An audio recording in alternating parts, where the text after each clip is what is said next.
ఎడారిలో సెలయేర్లు మే 4.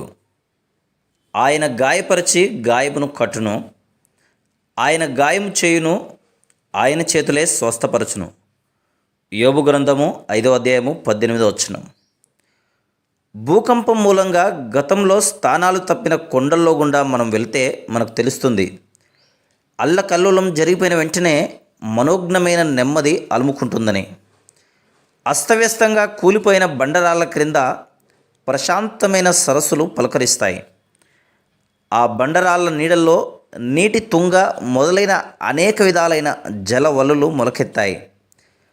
నాశనం జరిగిపోయిన తర్వాత బాధాకరమైన జ్ఞాపకాల సమాధుల మీద సరికొత్త రూపు దిద్దుకుంటుంది. దాని ఆలయ శిఖరం తెల్లగా తుఫాను వెలిసిన మసక కాంతుల్లో దేవుని వైపుకి రక్షణ కోసం అర్రులు చాస్తున్నట్లు ఆకాశం వైపుకి చూస్తుంటుంది. భూమి పునాదులు ఆయన చేతిలో ఉన్నాయి. పర్వతాల గాంభీర్యం ఆయనదే. భూకంపం కల్పించి ఆయన భూమిని దున్నాడు. లోతుగా నెర్రలు చేసి గాయపరిచాడు. నిద్రపోయే మైదానాలు ఉలిక్కిపడ్డాయి. కొండలు బండలు ఎగిరెగిరి పడ్డాయి.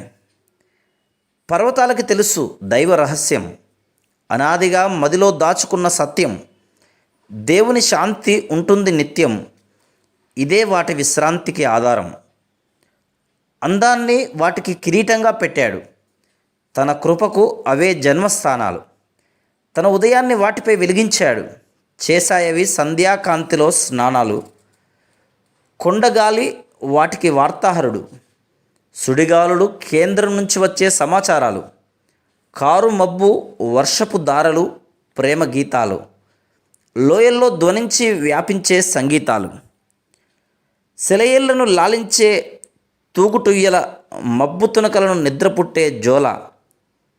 కల్లా కపటాలెరుగని కొండ జాతులకి ఇల్లు వాకిలి కొండ చర్యలు. నగరాల్లో వేసారిన నాగరికులు ఆరాధిస్తారు పర్వతాల పవిత్ర స్థలాల్లో. అటు ఇటు సంచరిస్తూ అందరి దేవుడే అలరిస్తాడు తన ఆదరణతో. పర్వతాల ప్రశాంతతలోని రహస్యం వినండి.